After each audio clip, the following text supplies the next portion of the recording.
Assalamualaikum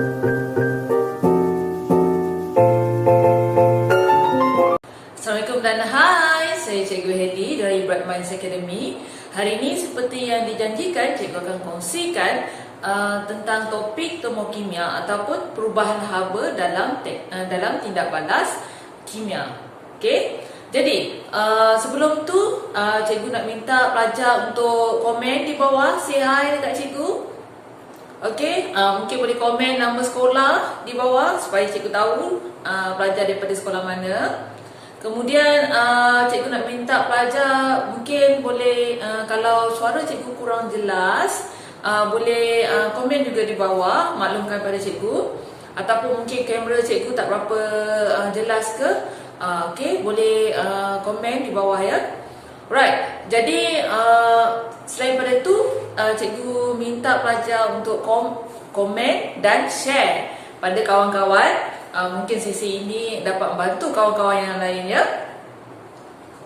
Okey, untuk pelajar yang tidak pernah join FB Live daripada Bright Minds Academy, cikgu adalah Cikgu Heli yang mengajar subjek sains SPM. Okey, jadi pelajar boleh tanya apa-apa soalan berkenaan dengan sains dengan cikgu ya.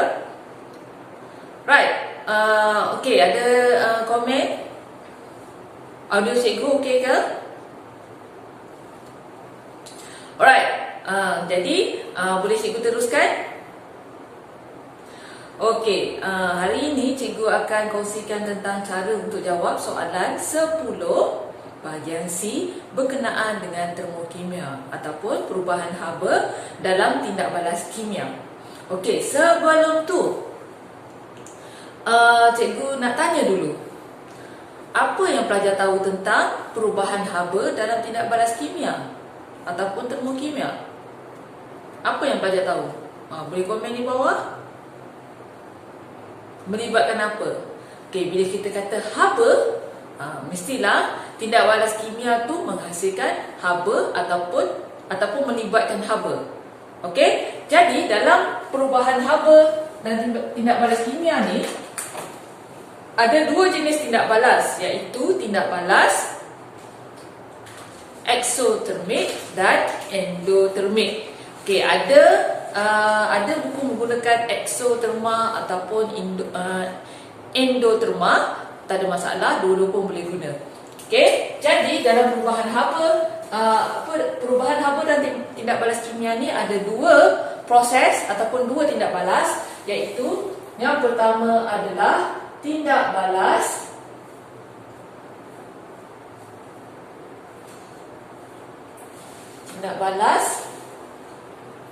eksotermik dan kedua adalah tindak balas endotermik. Okey, boleh nampak ke tulisan cikgu? Kalau tulisan cikgu terlalu kecil ke, boleh maklumkan pada cikgu di ruangan komen ya. Okey, ada dua tindak balas, iaitu eksotermik dan endotermik. Apalah pula ekso dengan endo ni? Okey, bila ada perkataan termik di belakang, termik adalah bermaksud haba. Okey, yang melibatkan haba. Exo maksudnya keluar, endo maksudnya dalam. Okey, jadi dah dapat gambaran tak apa maksud dua-dua term ni? Okey, jadi tindak balas eksotermik adalah tindak balas menghasilkan haba. Dan tindak balas endotermik adalah tindak balas menyerap haba. Okey, so keyword dia mungkin tulis di bawah dulu. Keywordnya adalah tindak balas eksotermik, tindak balas yang membebaskan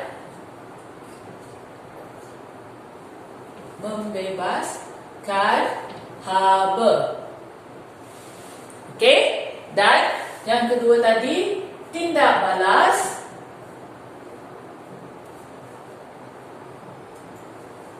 endotermik adalah tindak balas yang menyerap haba.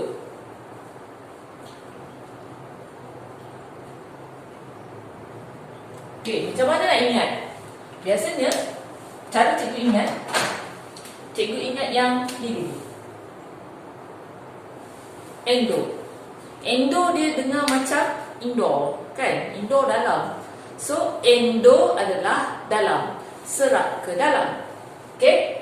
Exo, macam kita X, bila ada export, X kan? Jadi X maksudnya keluar. Alright? Itu cara nak ingat lah. Okey, kita kalau tengok term daripada nama, kita mungkin tak confuse sangat, senang nak ingat. Tetapi ada juga pelajar cikgu yang confuse. Sebab apa? Bila kata menyerap haba, contohnya ni, endoterma. Bila menyerap haba, maksudnya bekas tu nanti jadi panas lah sebab dia serap haba. Itu maksudnya salah ya. Sebab bila diserap haba, mengambil haba daripada persekitaran, jadi persekitaran jadi sejuk. Jadi pelajar selalu confuse dengan tajuk exotherma ni, exothermic dan endotermic ni. Selalu confuse. Serap panas ke sejuk, macam tu. Right? Sebab tu cikgu pilih tajuk ni hari ni ya. Alright. Jadi kita pergi satu-satu. Kita pergi pada konsep asas ni dulu. Okey. Exotherma membebaskan haba, maksudnya tindak balas yang berlaku itu menghasilkan banyak sangat haba. Okey, jadi dia keluarkan haba. Okey, bila dia keluarkan haba, jadi persekitaran menjadi panas. Betul tak? Okey, jadi bekas, contoh tindak balas antara asid pekat dengan air. Okey, jadi tindak balas tu apabila asid pekat bercampur dengan air, kalau kita pegang bekas luar, kita akan rasa panas. Sebab tu kalau kita nak buat campuran dilution yang melibatkan air dan juga asid, kita kena berhati-hati. Kita tak boleh main campur macam tu je, sebab dia membebaskan haba. Jadi tindak balas tu sebenarnya menghasilkan haba yang banyak, melebihi daripada sepatutnya. Jadi untuk stabilkan tindak balas tu, dia akan membebaskan haba. Okey? Jadilah hasil akhirnya macam tadi adalah asid cair. Jadi bila akhir dah habis tindak balas berlaku, akhirnya menjadi asid cair, dan air asid cair tu dah tak panas dah. Okey? Jadi tindak balas endotermik membebaskan haba di persekitaran sehingga stabil. Hasilnya tu stabil. Okey? Jadi contohnya tadi, asid pekat dicampurkan dengan air. Ataupun apa lagi contoh yang boleh kita yang pelajar mungkin boleh bagi? Boleh komen di bawah. Tindak balas apa lagi yang menghasilkan ataupun membebaskan haba? Boleh bagi contoh dekat cikgu? Boleh? Contoh lain adalah air dengan pepejal natrium hidroksida. Okey, pepejal natrium hidroksida dicampurkan dalam air menghasilkan haba. Okey, cikgu explain sikit macam mana rupa pembebasan haba tu ya. Okey, let's say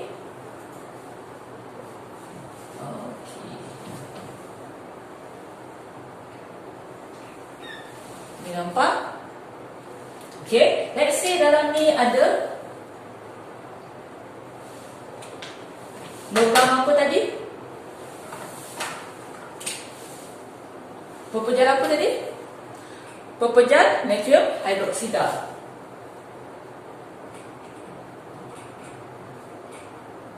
Natrium hidroksida. Lagi dicampurkan dengan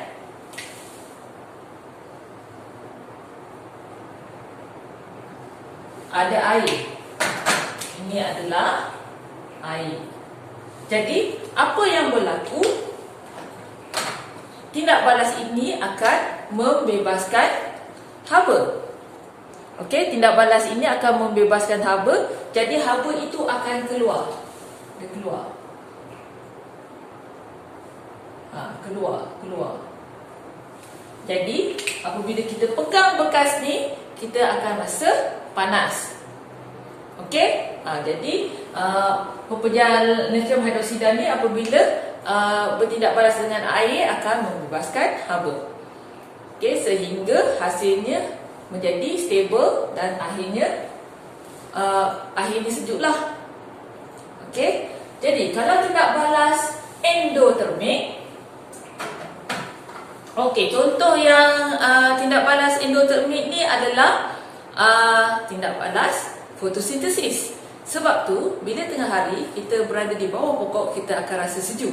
Sebab apa? Tindak balas fotosintesis ataupun proses fotosintesis adalah proses yang menggunakan ataupun yang melibatkan tindak balas endotermik.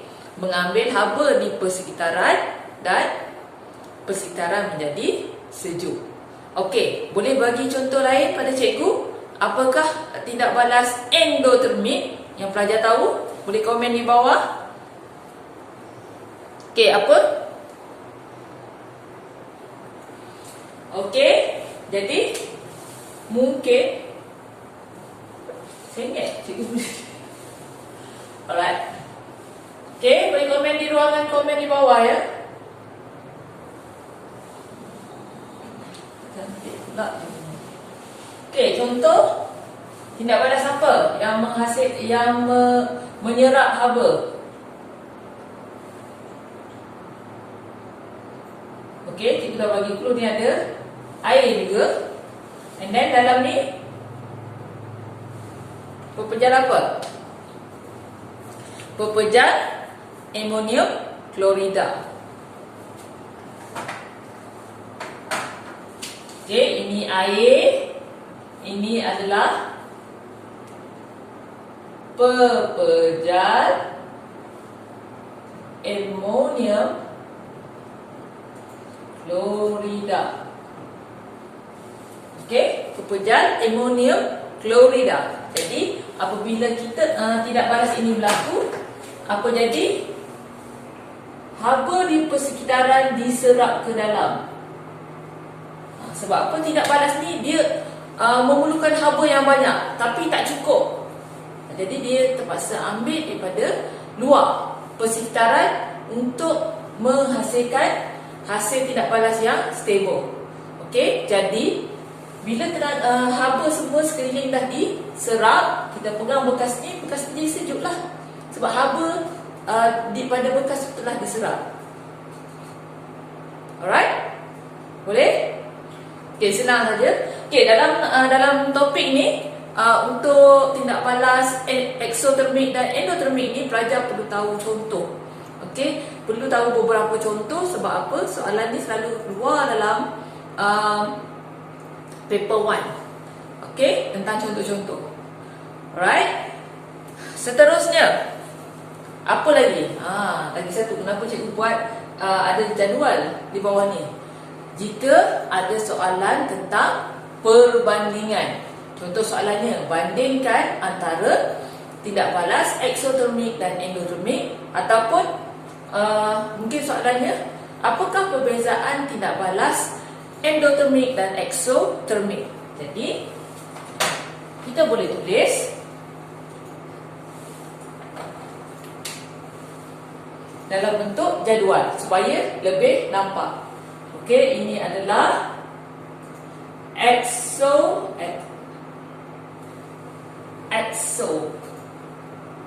Oh, cikgu salah enter ya?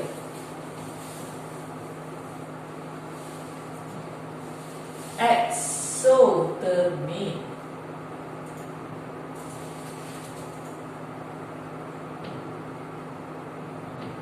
Right? Exothermic dan tindak balas endotermik. Okey, tindak balas endotermik. So kita boleh letak sini endotermic. Apakah perbezaannya? Yang pertama sekali, tadi cikgu dah cakap tadi, keadaan bekas jadi panas. Okey, yang ni keadaan bekas. Keadaan bekas menjadi panas. Okey, endotermic. Keadaan bekas menjadi sejuk. Okey? Selain daripada itu, apa? Bacaan termometer meningkat ke berkurang? Menurun. Okey, jadi ini bila keadaan bekas menjadi panas, bacaan termometer meningkat. Bacaan termometer meningkat. Okey, jadi endotermic, bacaan termometer menurun. Okey? Kemudian apa lagi?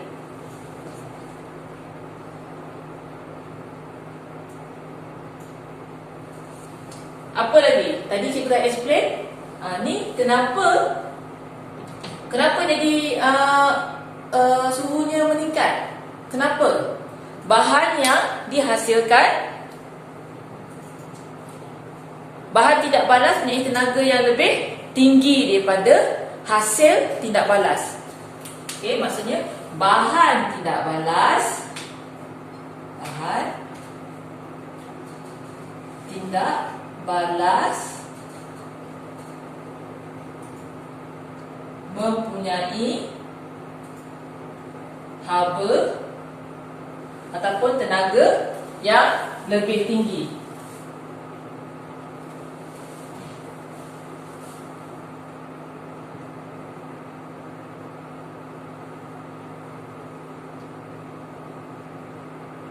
Lebih tinggi.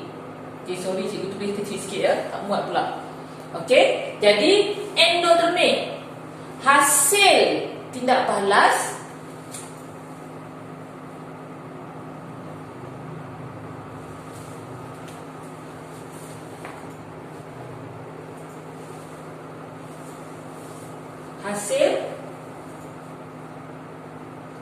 tindak balas mempunyai tenaga haba yang lebih tinggi berbanding bahan tidak balas. Contohnya tadi di sini cikgu kata asid pekat dicampurkan dengan air, jadi asid pekat itu mempunyai tenaga haba yang lebih tinggi berbanding dengan asid cair. Okey, hasilnya asid cair tadi. Okey. Alright, jadi bahan tidak balas adalah bahan yang sebelum yang dicampurkan. Hasil tidak balas adalah hasil selepas tidak balas tu. Okey, hasil bahan yang terbentuk selepas tidak balas. Okey? Dan akhir sekali kalau kita nak buat perbandingan, kita boleh berikan contoh. Okey, jadi contoh di sini, contoh campuran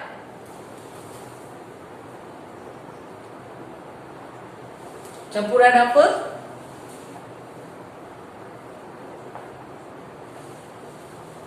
Campuran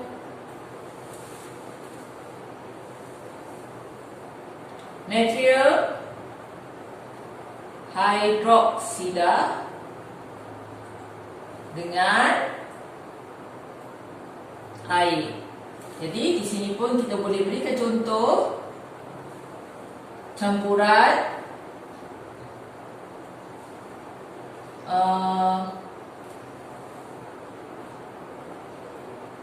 amonium klorida dengan air. Alright? Boleh? Jadi, kalau kita sedang buat perbandingan antara apa-apa pun, kalau ada soalan yang minta untuk buat perbandingan ataupun berikan kelebihan ke ataupun apakah perbezaan ke, kita boleh letak dalam bentuk jadual. Jadi, kita boleh nampak. Okey, yang pastikan bahagian kiri dan kanan adalah kita telah ceritakan benda yang sama. Contoh di sini, keadaan bekas menjadi panas. Jangan pula tulis kat sini contoh. Tak sesuai jadi dia kena perkara yang sama.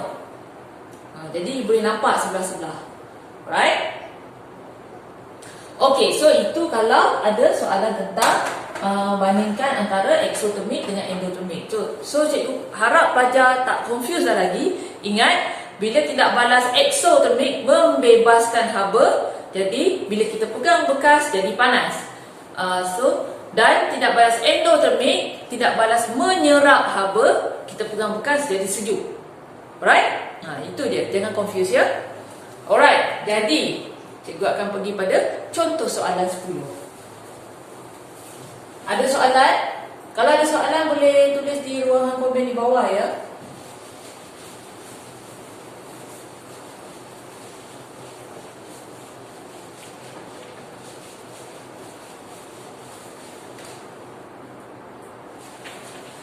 Pada yang baru masuk, boleh komenkan di ruangan komen di bawah daripada sekolah mana. Okey, mungkin ada soalan-soalan yang nak ditanya, ada request ke, boleh komen di ruangan komen di bawah.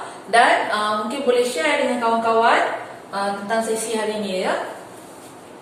Okey, sekarang untuk contoh soalan 10 yang berkenaan dengan perubahan haba dalam tindak balas kimia.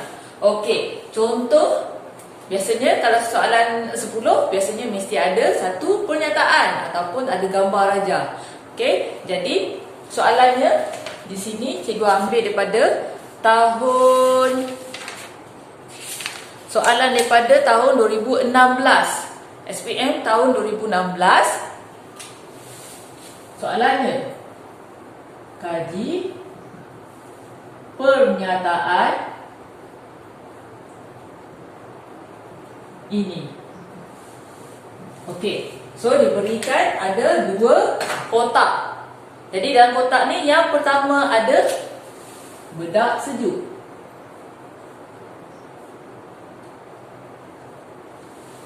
Okey, bedak sejuk kalau untuk yang tak tahu, bedak sejuk ni adalah talcum. Okey, talcum. Okey, so bedak sejuk yang dicampurkan dengan air. Saya ingat pula. Okey, bedak sejuk yang dicampurkan dengan air menghasilkan rasa sejuk.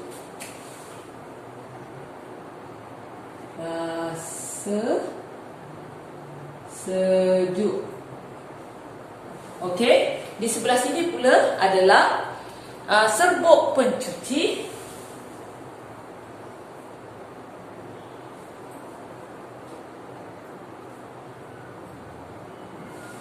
ditambahkan dengan air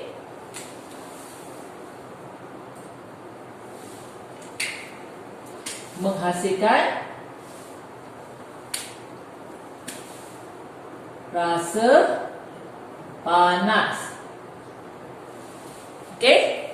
Jadi ada 2 situasi. Satu, bedak sejuk dicampurkan dengan air menghasilkan rasa sejuk, dan lagi satu adalah serbuk pencuci ditambahkan dengan air menghasilkan rasa panas. Lepas ni pelajar boleh cuba ambil serbuk pencuci tu, pegang. Kalau kita pegang serbuk pencuci pun dia ada rasa macam suam sikit, warm. Okey, dan kalau kita campur dengan air masa awal-awal tu dia akan rasa panas. Okey? Okey, so sini ada situasi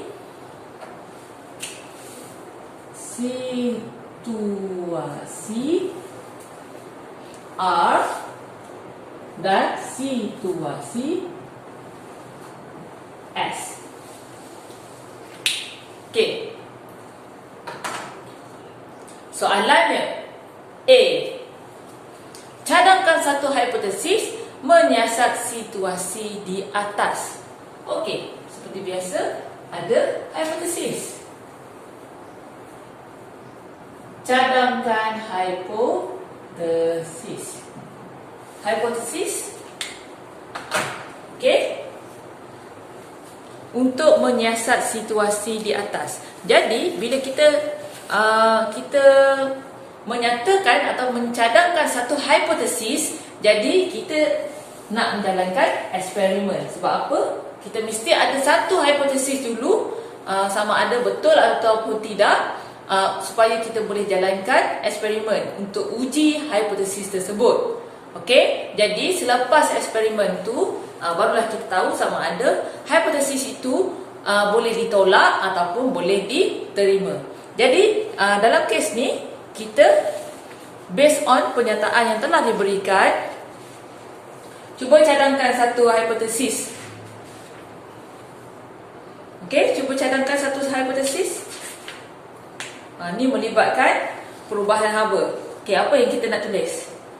Yang kat situ dia kata cadangkan satu hipotesis, maksudnya kita kemungkinan boleh keluarkan beberapa, cuma pilih satu saja.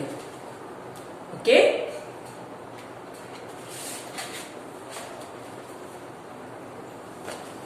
Boleh? Okey, jadi di sini adalah PM. PM ni yang mana? Tindak balas ni Ni yang atas. Cikgu guna pakai ni lah. Okey, yang bahagian atas ni, ini adalah PM. Ini pun adalah PM. Hasil ini adalah PB. Hasil ini adalah PB. Okey? Jadi, macam mana kita nak tulis? Hipotesis. Cuba. Senang saja. Okey. Tindak balas yang mana?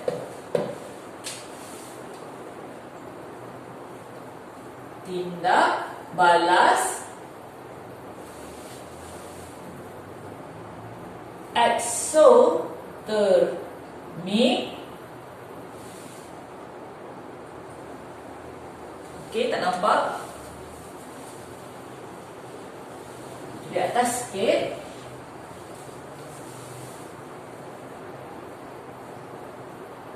Tindak balas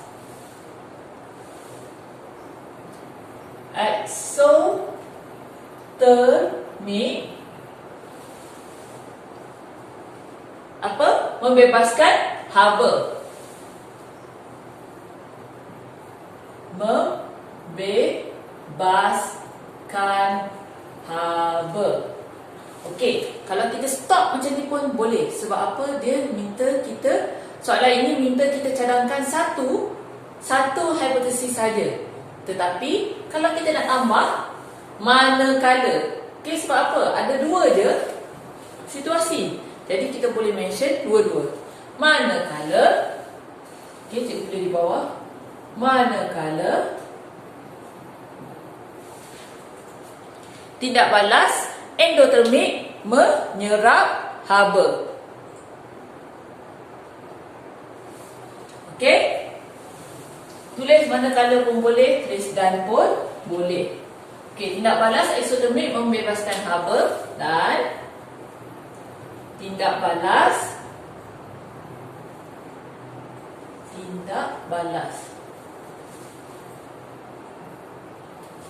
endotermik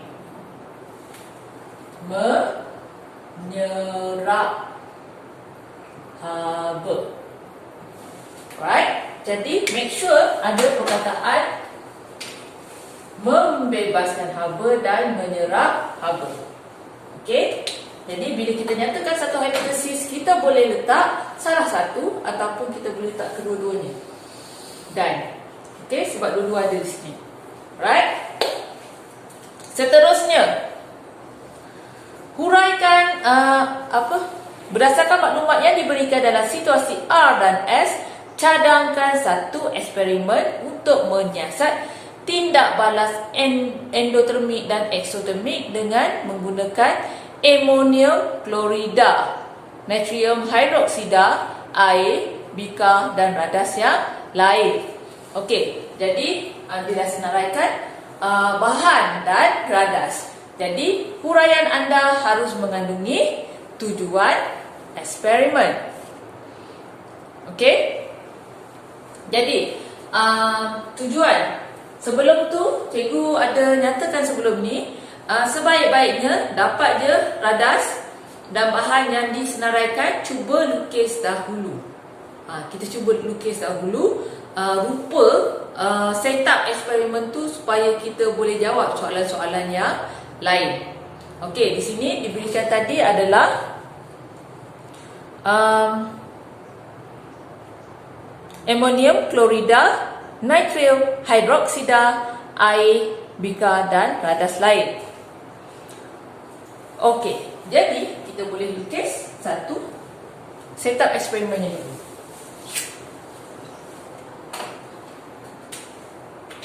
Okey, cikgu lukis di sebelah sini ya. Setup eksperimen. Biasanya kalau yang melibatkan tindak balas endotermik dan eksotermik, mesti ada termometer.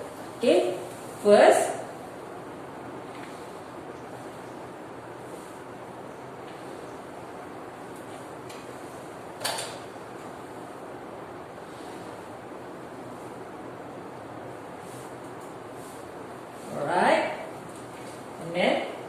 kita letak termometer.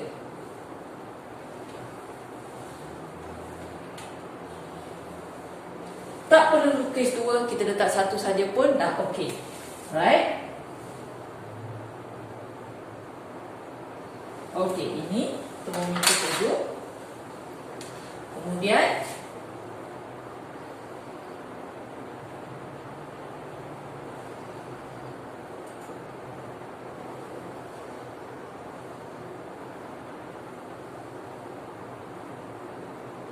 okey, ada air.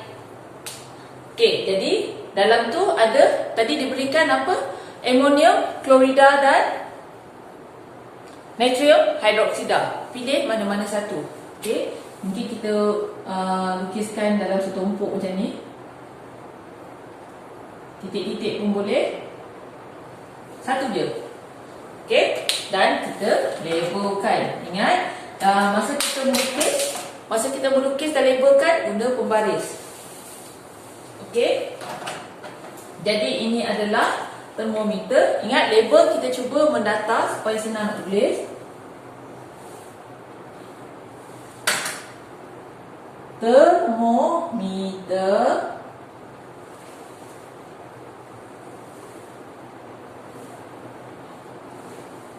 bika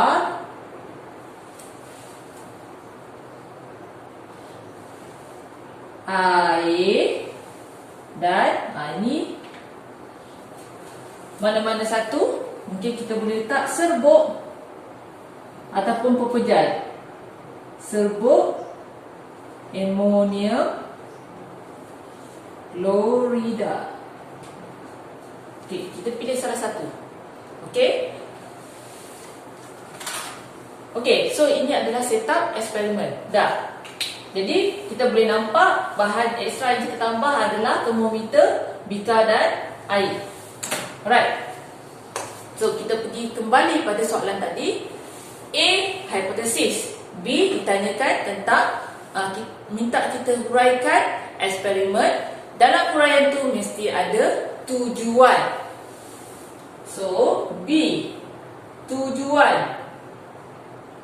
Ingat, tujuan untuk mengkaji PM dan dengan PB. Jadi tujuan adalah untuk mengkaji ataupun untuk menyiasat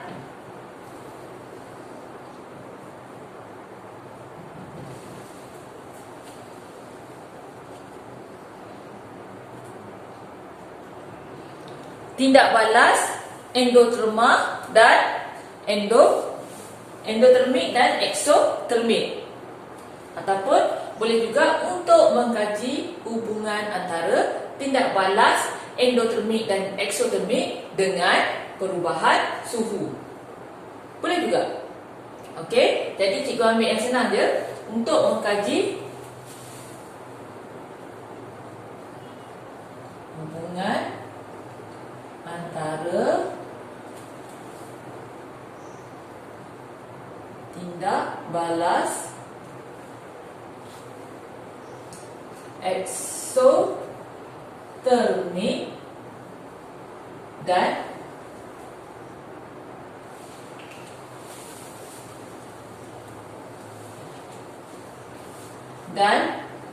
endotermik dengan apa? Perubahan suhu.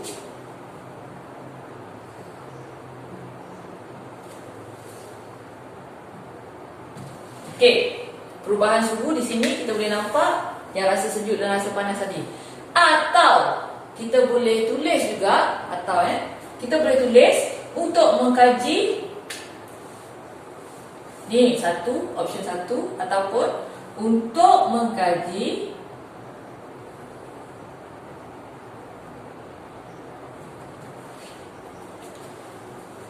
untuk mengkaji tindak balas endotermik dan eksotermik pun boleh. Untuk mengkaji tindak balas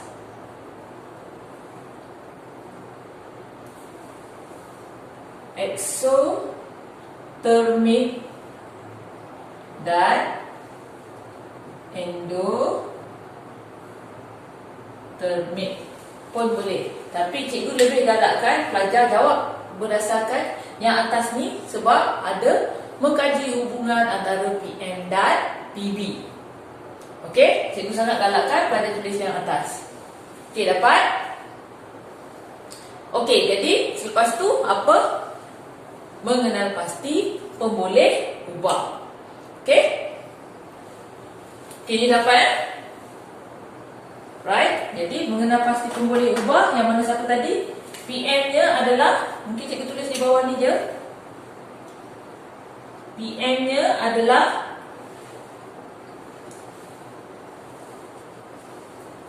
jenis bahan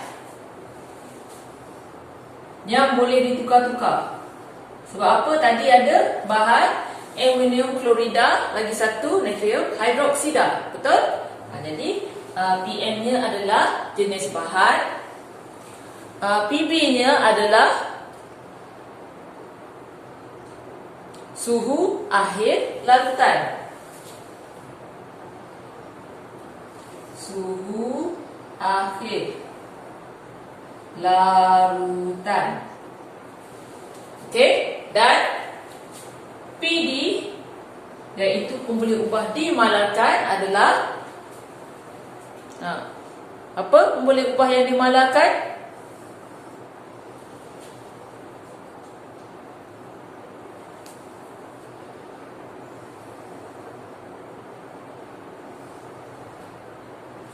Apa?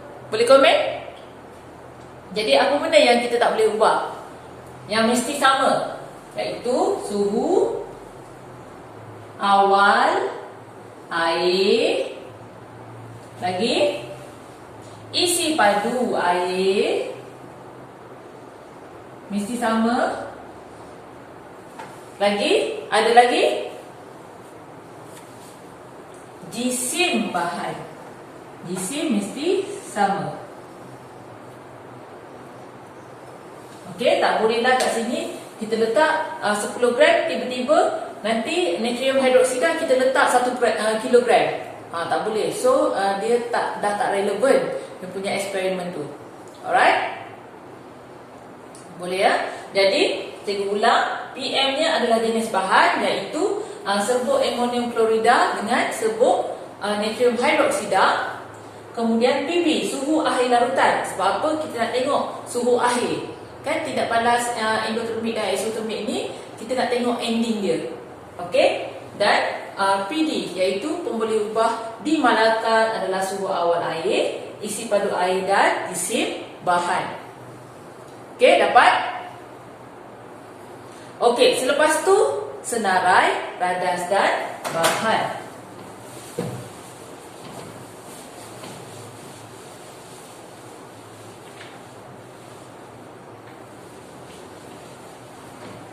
Okey, senarai, radas dan bahan.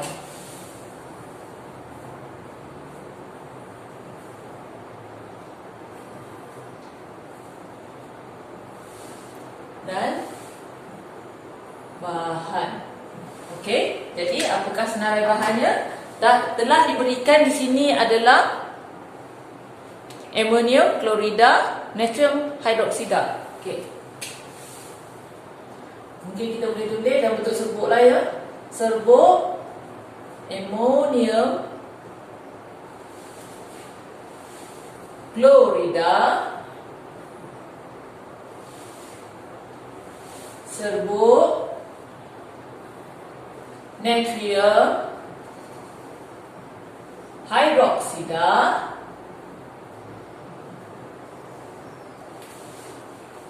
kemudian air, bika dan radas lain. Air, bika, dan kita nak ukur dengan apa? Termometer. Dan termometer.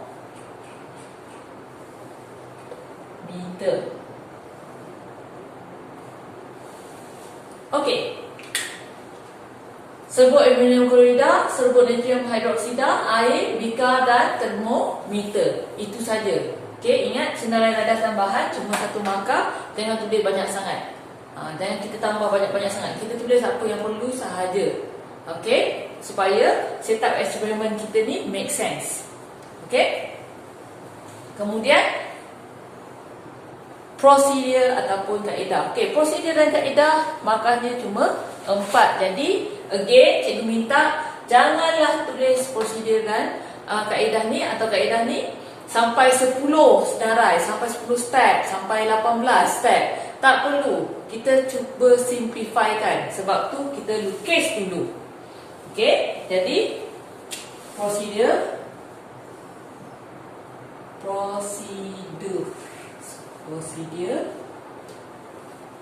nombor 1. Okey, radas dan bahan disediakan seperti dalam gambar rajah. Okey. Radas dan bahan disediakan seperti dalam rajah. Okey, kalau rajah tu ke atas, katalah rajah di atas. Kalau lukis rajah kat tepi, tulislah rajah di tepi. Ataupun rajah di sebelah. Macam tu ya. Okey, seperti dalam rajah. Kedua. Lepas tu kita tengok step dia. Takkan tiba-tiba terus ada macam ni je. Mesti ada. Kita tuang air dalam bika. Jadi kita set berapa banyak air. Rasa-rasanya berapa banyak air. Okey. Berapa banyak air rasa-rasa dalam satu bika. Kalau kita nak test, biasanya kita akan gunakan bika 100 ml tu. Kan? Mungkin kita boleh gunakan dalam 30 ml air. Okey. 30 mililiter air dituang ke dalam sebuah bika. Okey. Nak letak bika 100 ml pun boleh, tak tulis pun tak apa. Okey, dalam sebuah bika. Ketiga, kemudian kita dah tuang air. Lepas tu apa kita buat? Kita nak letakkan bahan.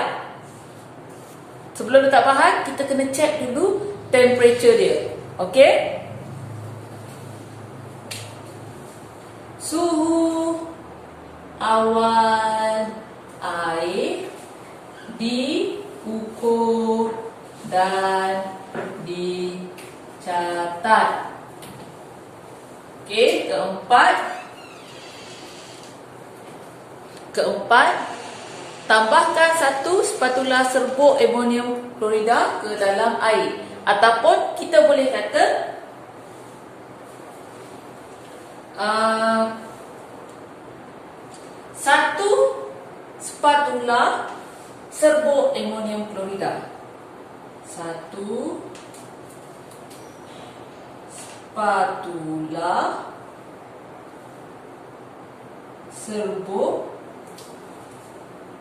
amonium klorida ditambahkan. Kemudian apa kita buat? Kita kena kacau. Okey? Campuran dikacau. Okey? Kelima,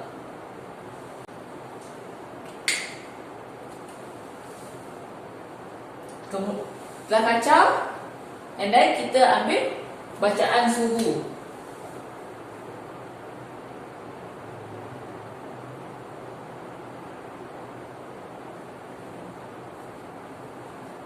Suhu akhir campuran direkodkan. Okey, ni lebih sikit sampai 6. Eksperimen diulang.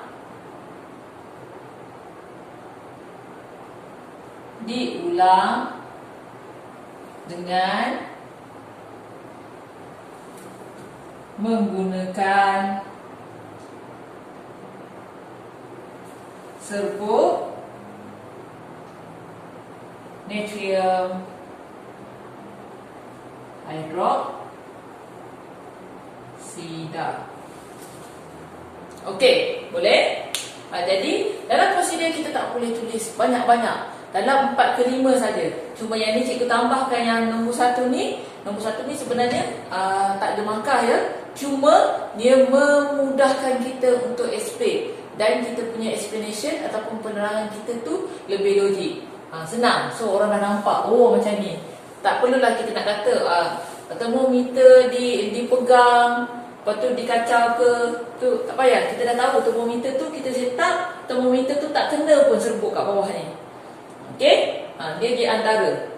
Okey? Jadi kita lukis dulu dan cikgu tambahkan nombor 1 ni supaya memudahkan step kita yang lain. Jadi dalam prosedur kita tulis 4 ke 5 point. 4 ke 5 start daripada nombor 2 ni sampai ke 6 ni. 4 ke 5 point. Cuma yang nombor 1 ni cikgu rasa perlu sebab apa? Penerangan prosedur kita akan jadi lebih teratur. Okey? Dapat? Dan akhir sekali adalah penjadualan data.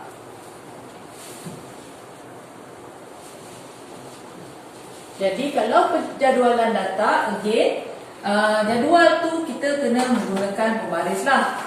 Dan kena tahu apakah jenis pemboleh ubah dimanipulasikan dan pemboleh ubah bergerak balas. Okey, jadi penjadualan data kita letak PM-nya sebelah kiri, PB-nya sebelah kanan. Kali ni PB ada 2. Okey, jadi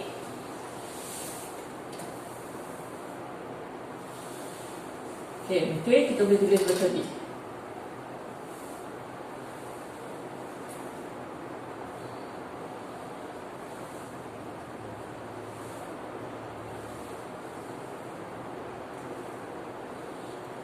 Okey.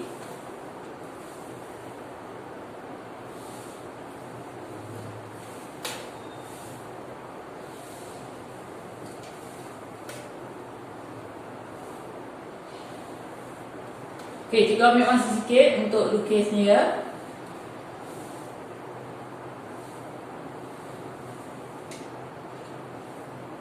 Okey. Right. Kemudian PM-nya adalah macam mana nak tulis?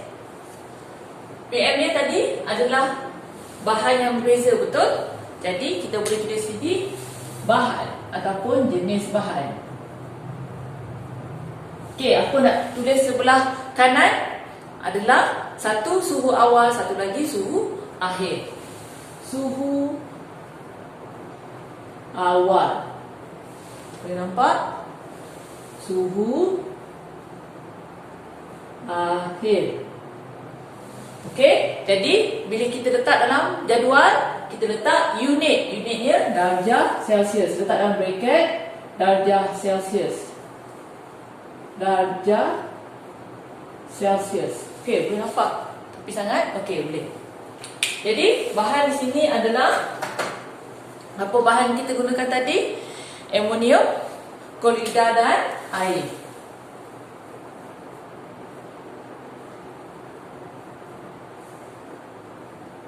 Klorida tambah air. Ini natrium hidroksida tambah air. Okey. Right. Jadi setakat macam ni saja dah dapat markah. Okey, boleh?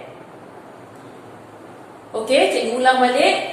Untuk soalan 10 bahagian C, iaitu yang berkenaan dengan tindak balas eksotermik dan endotermik, biasanya eksperimennya akan melibatkan, of course melibatkan suhu, dan mesti kita tulis beza sikit jadualnya. Sebab apa? Ada suhu awal dan suhu akhir. Okey, ada suhu awal dan suhu akhir. Jadi biasanya suhu awal ni sama. Let's say 27 darjah Celsius. Kemudian suhu akhirnya sama ada meningkat ataupun berkurang. Excuse me. Okey, meningkat ataupun berkurang. Okey, jadi setakat macam ni saja dah okey. Okey, kadang-kadang dalam soalan di bahagian A especially, dia akan minta kita ramalkan ataupun baca termometer tersebut. Tapi itu adalah bahagian A. Jadi ingat, hati-hati di situ cara baca termometer kenalah betul, iaitu kita kena tengok dekat meniscus. Meniscus mesti diparas mata. Okey, kalau soalan yang melibatkan bacaan, membaca ataupun membaca bacaan pada alat ukur, itu sebenarnya soalan bonus. Okey, jadi kat sini tak perlu letak berapa suhu, kita setakat sini saja dah okey. Alright? Boleh?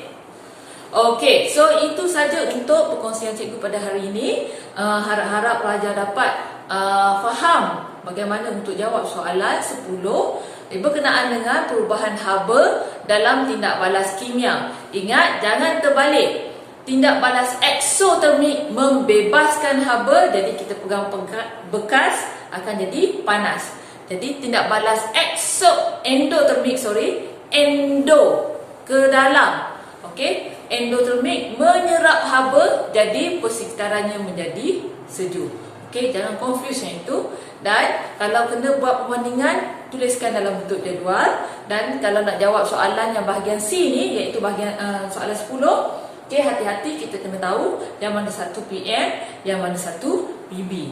Alright. And then untuk jawab hipotesis, and then kita kena ada tujuan untuk mengkaji hubungan antara PM dan PB. And then prosedur, jangan tulis panjang-panjang sangat, memadai dengan 4 ke 5 poin sahaja.